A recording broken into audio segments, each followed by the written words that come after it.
What's up, everybody? Paul Hickey here with your data-driven daily tip.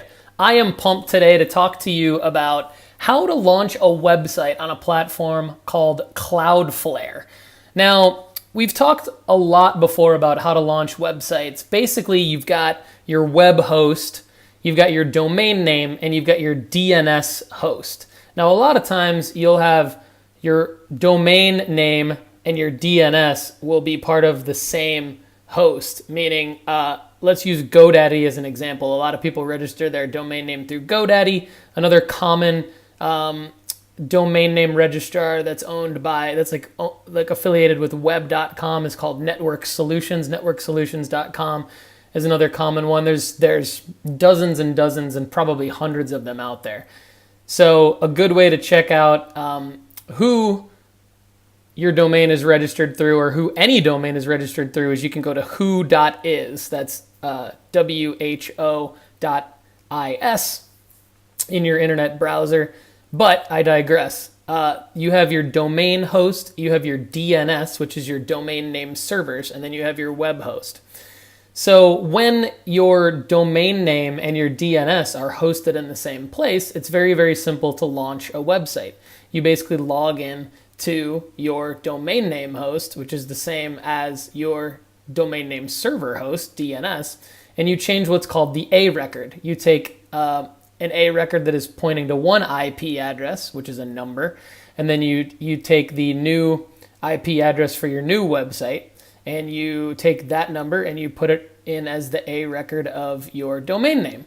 Today we're going to talk about a platform called Cloudflare, and for those of you watching, for those of you listening on the podcast, you're going to have to just follow along. For those of you watching on my screen, you'll see me kind of going back and forth from Cloudflare to GoDaddy, where this website happens to be hosted. So when you see the GoDaddy screen, that's going to be where the web hosting is. And when you see the Cloudflare screen, that's going to be where the DNS records are. So this particular website has their DNS records hosted with Cloudflare, as well as their domain name hosted with Cloudflare. Now, sometimes you'll see that the domain name is hosted with GoDaddy, but the DNS records are hosted with Cloudflare. If you're in a situation like this, you could still, this Cloudflare example still applies. You would have no reason to log into GoDaddy at all. You only have a reason to log into where your domain name server, your DNS, is hosted to launch a website.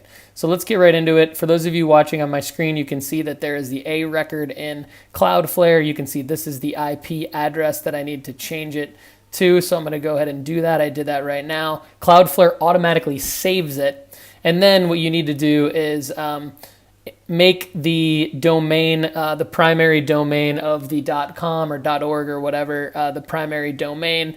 And then after you do that, what you're going to run into with Cloudflare is you're going to run into the fact that it's going to need an SSL certificate installed. So you're going to see an error message. Cloudflare has a very unique error message when you try to access a new website that you've launched and the DNS is hosted with Cloudflare.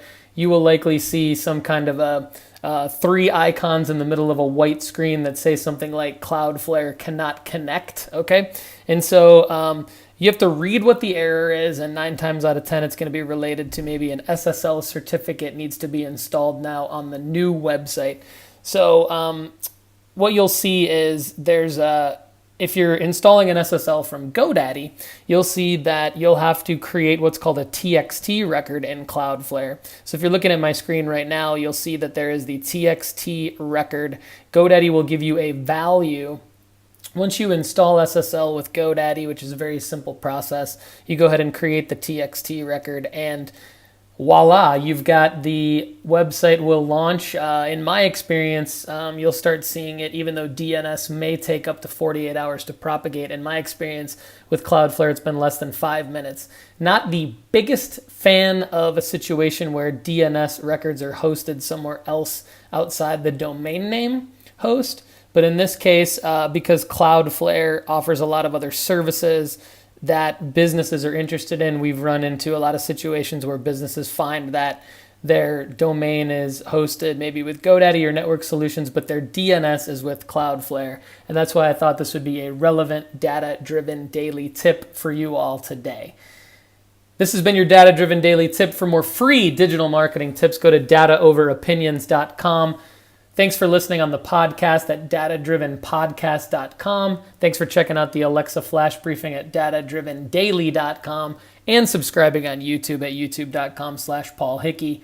Please check out our new premium Alexa skill at askdatadrivendesign.com, where you can actually request a free trial period of up to 6 months to just ask Alexa how your web traffic is doing. No more logging into Google Analytics. Check it out. Thanks and have a great day.